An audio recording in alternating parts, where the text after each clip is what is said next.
أعوذ بالله من الشيطان الرجيم بسم الله الرحمن الرحيم يا بني إسرائيل اذكروا نعمتي التي أنعمت عليكم وأني فضلتكم على العالمين واتقوا يوما لا تجزي نفس عن نفس شيئا ولا يقبل منها شفاعة ولا يؤخذ منها عدل ولا هم ينصرون وإذ نجيناكم من آل فرعون يسومونكم سوء العذاب يذبحون أبناءكم ويستحيون نساءكم وفي ذلكم بلاء من ربكم عظيم وإذ فرقنا بكم البحر فأنجيناكم وأغرقنا آل فرعون وأنتم تنظرون یا بنی اسرائیل، اے بنی اسرائیل، اذکروا، یاد کرو، نعمتی، میرے وہ احسان، التی انعمت علیکم، جو میں نے تم پر کیے ہیں، وانی فضلتکم، اور اس کو بھی کہ میں نے فضیلت دی ہے تمہیں، علی العالمین،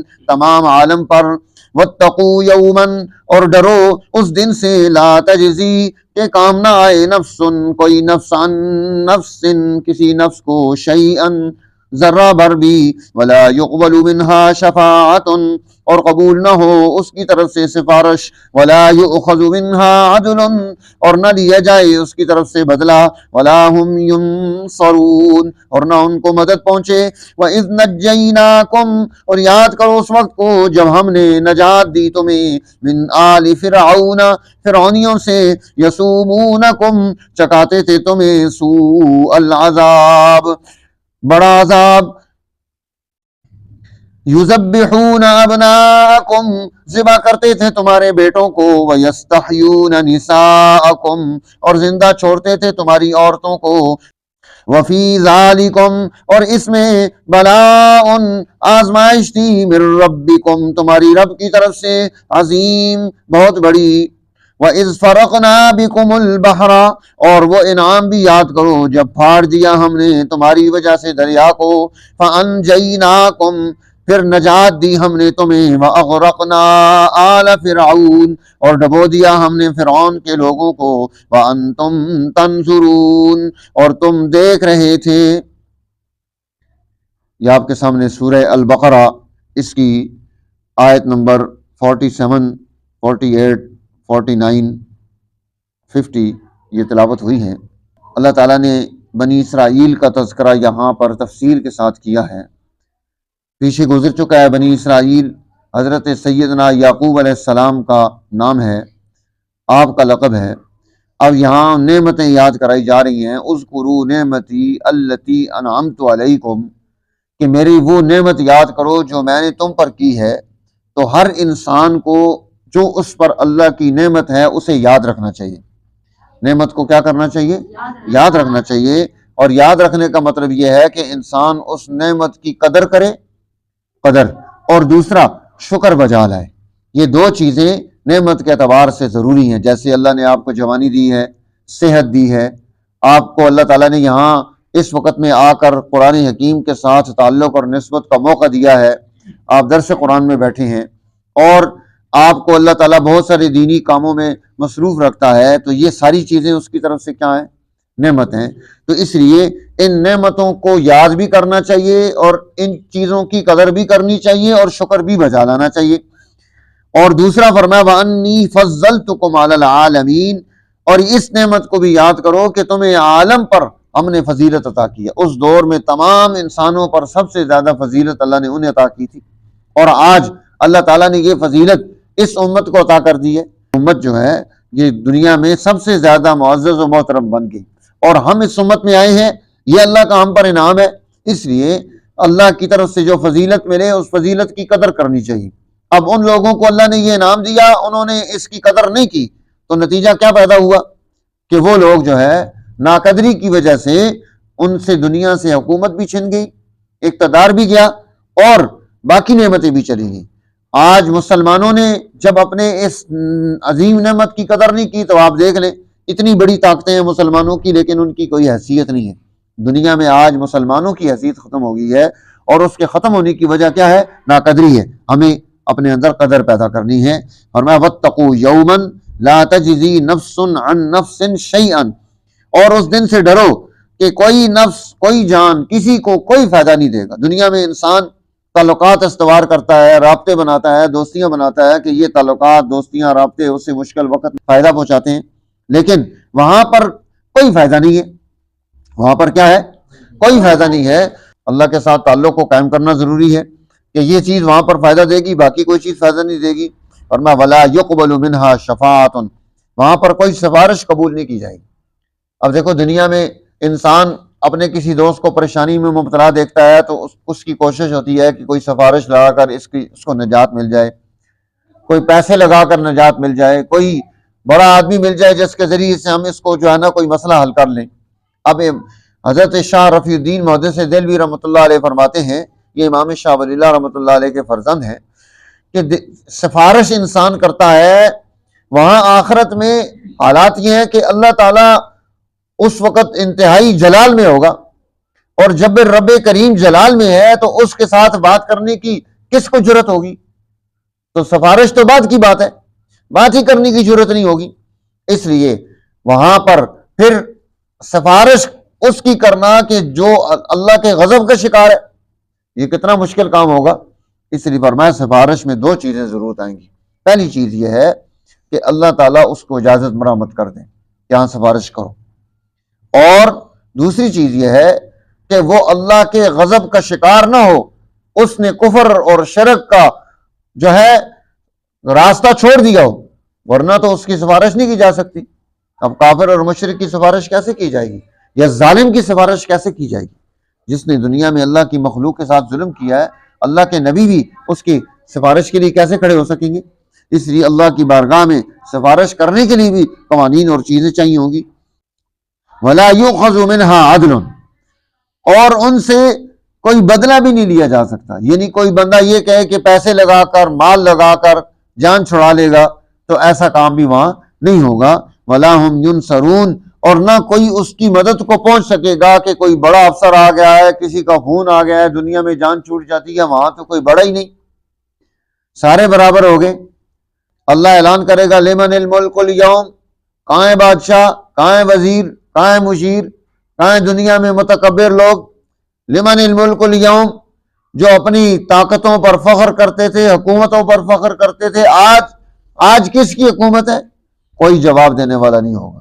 للہ الواحد القہار، اس اکیلے اللہ القہار کی حکومت ہے۔ اب وہاں پر یہ چیز آئے گی۔ تو میرے دوستو، آج ہم نے یہ بات سمجھنی ہے کہ وہاں کوئی مدد نہیں پہنچ سکتی، اللہ کی مدد کے سوا کوئی مدد نہیں آئے گی۔ ہمیں اللہ کی مدد حاصل کرنے کے طریقے جاننے ہیں کہ اللہ کی مدد کیسے حاصل ہو سکتی ہے۔ کیا خیال ہے، طریقے جاننے چاہیے نہیں جاننے چاہیے؟ جاننے چاہیے۔ تو ہمیں طریقے جاننے ہیں کہ ہم کس طرح سے اللہ کی مدد حاصل کر سکتے ہیں، کیسے ہم اللہ کے ساتھ تعلق پیدا کر سکتے ہیں۔ اگر ہم اللہ کے مقابلے میں کھڑے ہو جائیں، اللہ کے مقابلے میں کھڑے ہو جائیں تو پھر جو ہے اللہ کی مدد تو نہیں آئے گی۔ اس لیے اللہ کے مقابلے میں کھڑے ہونے کے بجائے اس طرف آ کر کھڑا ہو جائے جدھر اللہ موجود ہے، اللہ کے ساتھ آ کے کھڑا ہو، اللہ کی محبت حاصل کر لے، اللہ کی معیت حاصل کر لے، کامیابی حاصل کر لے گا۔ اور میں اللہ تعالیٰ اب انعام یاد کرا رہا، وَإِذْ نَجَّيْنَاكُمْ مِنْ آلِ فِرْعَوْنَ، دیکھو ہم نے تمہیں آل فرعون سے نجات دی۔ اور آل فرعون کیا کرتے تھے؟ یسومونکم سوء العذاب، تمہیں بڑا سخت اور برا عذاب اور بڑا عذاب چکاتے تھے۔ اب وہاں فرعونیوں کے پاس ان کی کوئی حیثیت ہی نہیں تھی، غلام قوموں کی کیا حیثیت تھی؟ جیسے آج ہم پاکستانی ہیں، ہماری حیثیت ختم ہو گئی۔ دنیا کے کسی ملک میں گرین پاسپورٹ جاتا ہے تو اس کو لائن میں لگا دیتے ہیں، کوئی حیثیت نہیں۔ حیثیت تب بنتی ہے جب گھر میں حیثیت ہو۔ اس لیے وہ غلام تھے، وہ تو بنی اسرائیل، تو وہ جو ہے فرعونی ان سے کام لیتے اور ان پر ظلم کرتے، ان پر ٹیکس لگاتے، ان کے مال ان سے ہتھیا لیتے، ان کی عزتیں چھین لیتے، یہ سارا کچھ ان سے ہوتا تھا۔ فرمایا یسومونکم سوء العذاب یذبحون ابناءکم، وہ ذبح کرتے تھے تمہارے بیٹوں کو، یعنی ان کی طاقت پیدا نہ ہو، ان کے پاس قوت نہ آئے، ان کا اقتدار نہ پیدا ہو سکے۔ نسل کشی جو ہے یہ بھی بہت بڑا ظلم ہے، کسی نسل کو برباد کر دینا۔ اور ہمارے حضرت شاہ سعید احمد رائے پوری نور اللہ مرقدہ فرمایا کرتے تھے کہ کسی قوم کو ایٹم بم سے تباہ کر دینا اور اس کی نسل کو برباد کر دینا اتنا خطرناک نہیں ہے اگر آپ کسی قوم کو بے شعور کر دیتے ہیں، اسے شعور نہیں کہ وہ اپنا حق حاصل کر سکے، وہ بے شعور ہو جائے، آج دشمن نے جو کام کیا وہ یہ نہیں کیا کہ فرعون کی طرح بچوں کو ذبح کر دے. اس نے کیا کیا؟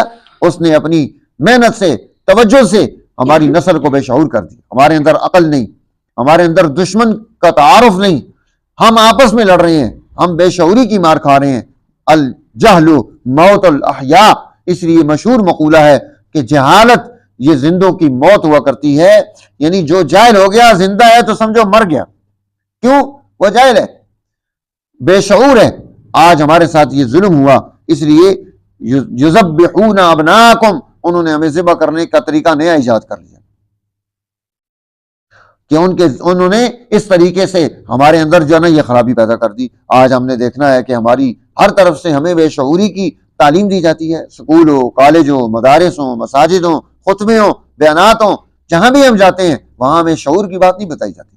تو جہاں سے شعور ملتا ہے ہمیں وہاں تک پہنچنا چاہیے، ان اولیاء اللہ کے ساتھ نسبت قائم کرنی چاہیے اور اس کا اہتمام کرنا چاہیے. الحمدللہ ہمارا ادارہ رحیمیہ علوم قرآنیہ اس سلسلے میں خدمات سر انجام دے رہا ہے.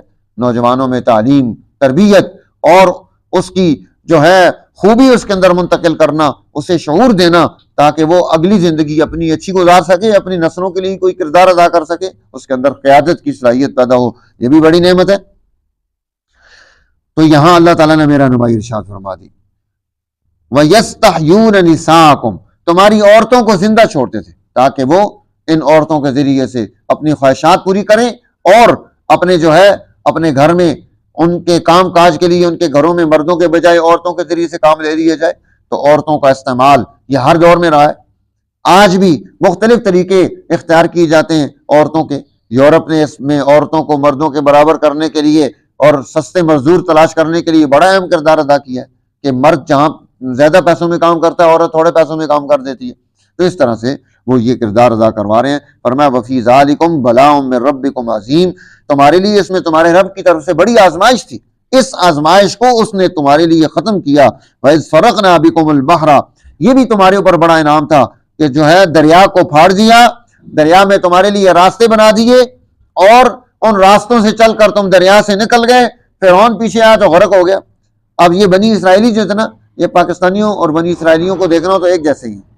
اب جب حضرت سیدنا موسیٰ علیہ السلام ان کو لے کر باہر نکلے، جب آگے آئے تو آگے جناب دریا تھا، دریا کی موجیں، پیچھے فرعون کی فوجیں، اور وہ موسیٰ علیہ السلام سے کہنے لگے کہ موسیٰ تو نے تو ہمیں مار دیا، آگے جائیں گے تو دریا میں غرق کرے گا، پیچھے جائیں گے فرعون کی فوج آ رہی ہے، 6 لاکھ لوگ ہیں، مار کر تباہ کر دیں گے.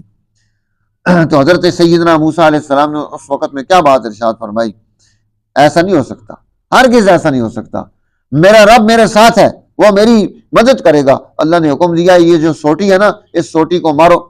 اس سوٹی کو کیا کرو؟ مارو. سمندر میں، جب سمندر میں سوٹی ماری راستے بن گئے. تو اب یہ بنی اسرائیلی تھے، یہ کہنے لگے ہم جناب ایک راستے سے نہیں جاتے. فرقے تھے نا الگ الگ، جیسے ہمارے یہاں فرقے ہیں، ہر فرقے کا اپنا راستہ ہوتا ہے. تو وہ کہنے لگے ہم جی ایک دروازے سے نہیں جاتے. اب اللہ تعالیٰ نے ان کے لیے 12 راستے بنائے. 12 قبیلے تھے تو 12 راستے بنے. اچھا وہ کہنے لگے ہمیں کیا پتا ہے دوسرا ساتھ جا رہا ہے یا نہیں جا رہا ہے، دھوکہ ہو جائے، ہم نہیں. اب اللہ تعالیٰ نے ان راستوں کے درمیان میں روشن دان بنا دی، ہر ایک دوسرے کو جا بھی رہا ہے، دیکھ بھی رہا ہے. کٹھے جا بھی نہیں سکتے اور ساتھ جانا الگ رہ بھی نہیں سکتے. اور جب فرعون جو ہے وہاں پہنچا، بنی اسرائیلی نکل چکے تھے، تو فرعون رک گیا. وہ بڑا شاطر تھا، سمجھدار بھی تھا. حضرت سیدنا جبریل علیہ السلام اپنی گھوڑی لے کر اس فرعون کے گھوڑے کے سامنے آ گئے. اپنی گھوڑی لے کر کہاں آ گئے؟ فرعون کے گھوڑے کے سامنے آئے. جب گھوڑے نے گھوڑی کو دیکھا نا، اس نے پیچھے چھلانگ لگا دی. ہاں جی، گھوڑی کو دیکھ کر چھلانگ لگا دی. تو اللہ تعالیٰ نے انسان کے اندر خوبی رکھی ہے، یہ مرد اور عورت میں اجتماع پیدا کیا ہے، لیکن اس اجتماع کے اپنے تقاضے ہیں. یہ عیاشی کے لیے نہیں ہے، بلکہ یہ سوسائٹی اور سماج کو بنانے کے لیے ہے. اب وہ جب گھوڑی کے پیچھے گھوڑا بھاگا اور پیچھے ساری فوج، جب وہ بحیرہ قلزم میں پہنچے درمیان میں، اب اللہ تعالیٰ نے پانی کو حکم دیا چل تو جڑ جا. پانی جڑ گیا اور سارے کے سارے غرق ہو گئے. تو اس لیے اللہ تعالیٰ یہ انعام کے طور پر بیان کرتا ہے کہ دیکھو یہ ہے انعام کہ اللہ تمہیں کس طرح سے ظالموں سے نجات دے رہا ہے. تو جب نبیوں کے ساتھ رہو گے تو ظالموں سے نجات ملے گی، نبی کے پیغام کو، پورے پیغام کو قبول کرو گے تو نجات ملے گی. اللہ تعالیٰ ہمیں اہتمام اور توفیق نصیب فرمائے۔ شکریہ۔